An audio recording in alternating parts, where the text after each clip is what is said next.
Well, it's hello from Montenegro for this bit of the Autocar Show. Now, this is a small Southeast European country which has beautiful views, as you can see, and great roads. So perfect for test driving Jaguar's newborn, the F-Pace. And I can really say newborn because this is Jaguar's first foray into the segment of SUV or crossover, as you may call it. And that's probably because sister company Land Rover always occupied that terrain. Well, they say it's going to be entirely different. It's going to speak the language of Jaguar. What we have to find out is, does it?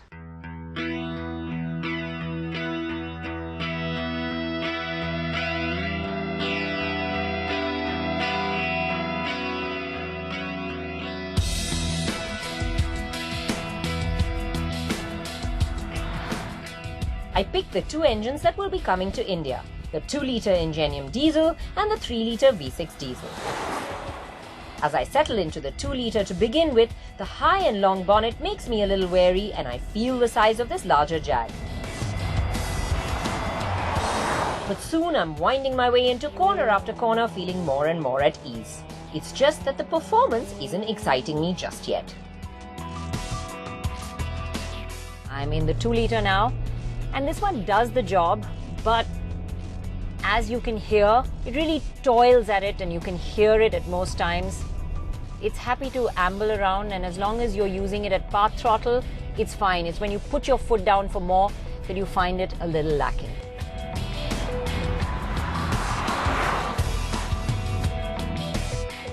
This engine comes with only 180 HP, and it's noticeable especially on gradients. The gearbox is constantly shifting down gears, running the engine up the revs, and you hear it at work most of the time. The spread of torque starts pretty low, so you're better off using the throttle lightly and driving it in a relaxed manner. Jaguar have probably chosen this state of tune to get the efficiency numbers. Now don't get me wrong, the 2-litre never struggles at all. It will get up to triple-digit speeds easily, just in a very linear, matter-of-fact manner. I decide I need to find out if the 3-litre will offer up more excitement value, and I change over. It doesn't disappoint me. This 3-litre engine is just so effortless. It puts a smile on your face almost instantly. You can extend your foot wherever you want in the range, and it just belches out this huge wave of torque that you can ride on endlessly. The figures are impressive, and it gets up to the 100 mark in just 6.2 seconds. And it does that without a sound in a really buttery smooth manner. I often don't realize just how quick I'm going, and the corners come up in a flash as I wind my way up the hill. I'm enthralled by the way the F-Pace is keeping me engaged. The F-Pace is just so happy carving corners. The nose dives in eagerly, and the perfectly balanced body just follows through cleanly. Changes of direction come absolutely effortlessly, and on these twisty, windy sections of road, it's like a mountain goat. It's just so perfectly at home. Now I'm really excited. This 3-litre is better at delivering the thrill factor. So this 8-speed gearbox works really well with this engine. Swaps cogs seamlessly and quickly. You never really need to use the paddles. But should you want to get a little bit more out of that drive, use the paddles and the shifts come up instantly. The unfettered manner in which the F-Pace keeps pace with all I ask of it is what's astounding. It's keeping me absolutely involved. And it's been fun, but now I want to go back to the 2-litre engine again and take in the differences, because I feel this is the more important one for India and it's time to go back.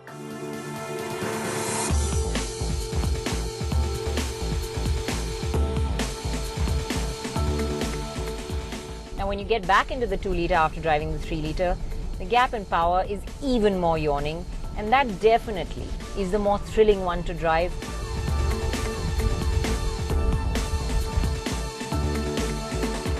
I feel like, where's that extra litre when I need it? But to be fair, it's because I'm expecting a sporty Jag. The 2-litre works well for the most, and the dynamics are enough to excite even without the additional power. Now this electric power assisted steering is really quite incredible. Small deflections bring about reactions and it feels quite accurate and sharp. Makes you feel very connected to the road.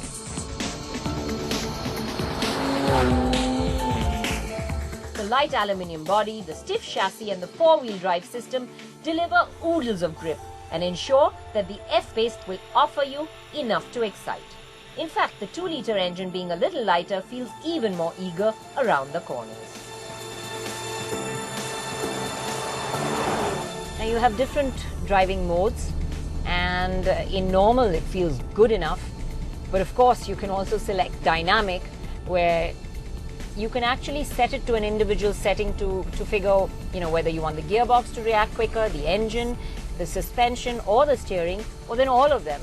And knowing me, I'm the one that likes everything working quicker.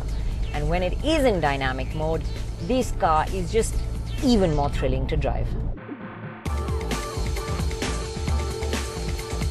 And of course there is the all-terrain mode too, and we decide to try our hand at a spot of off-roading to see if this is truly an SUV.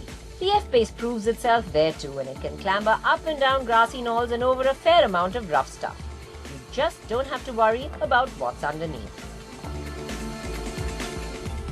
So it's proven itself fairly well from behind the wheel, but the true test in India will be from the back seat. Well, this is the space that most people are going to be sitting in India, the back seat. I own a Q5 and I can definitely tell you there's more legroom in here than in the Q5. So as far as comfort goes, this one definitely scores high.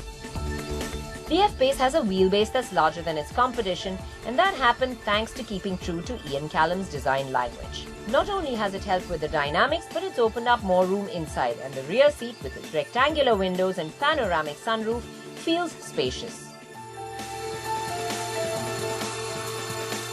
What's really great about the F-Pace is the ride handling compromise. Generally when you have a sharp handling car, it's really difficult to get the ride right because there's a certain amount of stiffness. But I think it's been beautifully done here because the F-Pace just smothers the road. It doesn't let you know what's going on under the wheels, and you're absolutely comfortable in this back seat. Now the 2-litre does have a little firmer edge over the sharper road gaps and bumps, but the 3-litre absolutely flattens everything out. It's been an exhilarating time. But now it's time to stop and take stock of what else is on offer.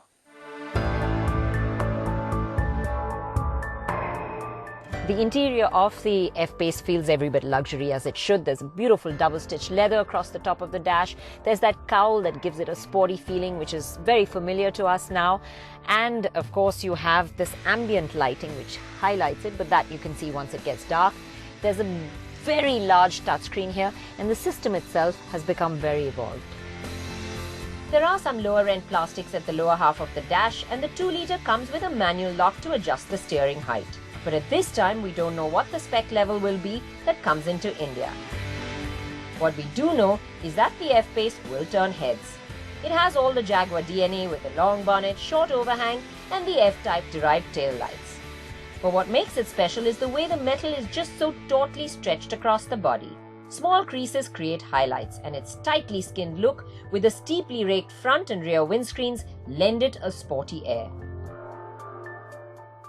Yes, it is stunning to look at too. The F-Pace is expected in India in the second half of this year, probably around Diwali. At conceptualization stage, the brief for the F-Pace was really to make a larger, more practical Jag, an SUV or a crossover that was something like the BMW X3 or the Audi Q5. Well, after that came the Macan, and it sent everyone back to the drawing board saying, hey, why can't we make it thrilling to drive? We have that in our DNA. So that's what they did. Here's the F-Pace, and I asked myself at the beginning of the story, does it speak the Jaguar language? Does it have the DNA? And I can say, yes, it definitely does. It's hot to look at. It's luxurious, and it is thrilling to drive. But now it comes with a good dose of practicality. It's got a spacious interior and a big boot. So they did tick off all the boxes they set out to. Does it have what it takes to take on the competition? Well, they're definitely going to have to sit up and take notice and be worried about this Jaguar F-Pace. As for India, price will matter, but since we don't have the prices just yet, to answer your question, should I buy one? It's an emphatic yes, and if you prefer being behind the wheel, then definitely 3 litre over the 2.